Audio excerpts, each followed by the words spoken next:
বন্ধুরা, আমি ঐন্দ্রিলা, আপনারা দেখছেন ওয়াইল্ড ইন্ডিয়া ট্রাভেলস। সুন্দরবন নামটা মনে এলেই চোখে ভাসে ঘন সবুজ বাদাবন, আর অতি অবশ্যই বাঘ, হরিণ, কুমির ইত্যাদি।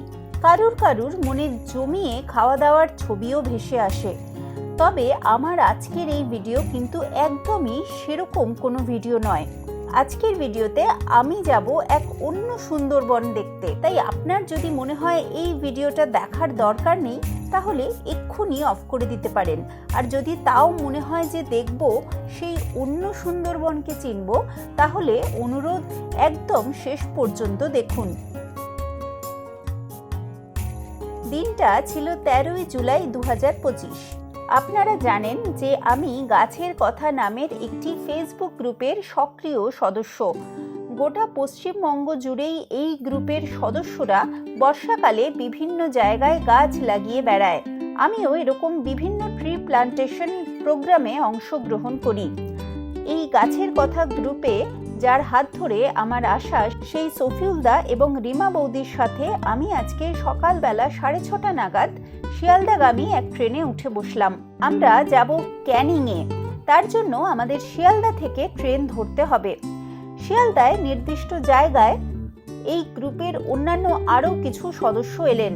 সবাই মিলে একসাথে হই হই করে আমরা ট্রেনে চেপে বসলাম। 7:42-এর এই ক্যানিং লোকাল ক্যানিংয়ে পৌঁছবে 1 ঘন্টা 14 মিনিট পর।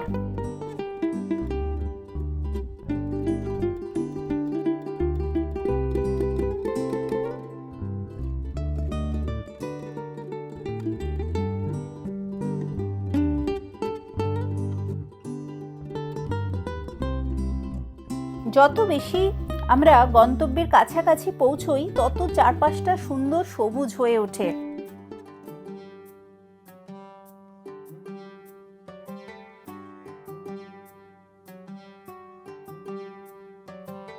ক্যানিংয়ে নেমে আমরা স্টেশনের কাছে প্রথমে সবাই জড়ো হলাম। যেহেতু অনেকে মিলে আছেন, তাই সবাই মিলে সবার নাম টামগুলো ঠিকঠাক করে লিখে নেওয়া হলো, যাতে কেউ কোনোভাবে মিস না হয়। সাধারণত যারা সুন্দরবনে ঘুরতে যান, তারা ট্রেকার ধরে এখান থেকে গদখালি পর্যন্ত চলে যান। ক্যানিং স্টেশন থেকে আমরা আমাদের ব্রেকফাস্ট সংগ্রহ করে নিয়েছিলাম। নির্দিষ্ট করে রাখা বাসে উঠে পড়লাম।